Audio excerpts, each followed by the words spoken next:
will learn how to use the multi-die scan fixture based on the example of scanning multiple stumps.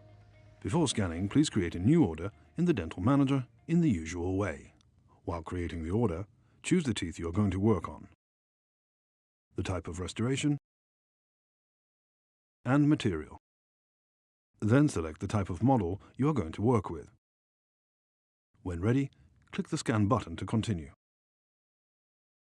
The scanning software will open now, and you should follow the instructions in the upper left corner. Scanning always starts with the preparation arch model. Having both models scanned, you'll have to scan the bite. The next step of the scanning process is to scan the dies. To avoid scanning dies one after another, and to save time if you scan more dies, you can use the multi-die scan fixture. This allows you to scan up to 7 dies at the same time. To use this, just open the Settings tab and check Multi-die Scanning, and confirm it by clicking Save. The multi-die scanning step will appear on the workflow bar. Now you can click on it, and an image with instructions on how to place the dies will appear.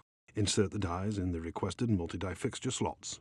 The dies should always be placed with labial or buccal surfaces facing the inside of the scanner. When ready, place the fixture in the scanner and click Next if Auto Start is not enabled. When scanning is finished, the outcome of multi-die scanning can be seen on the screen. Go to the Save step where all the scans are aligned. If for some reason there is a need for realignment of any of the dies, just go to that die step in the workflow bar.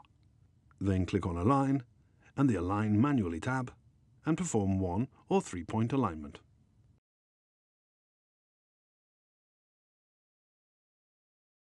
We hope this was helpful, and thank you for watching.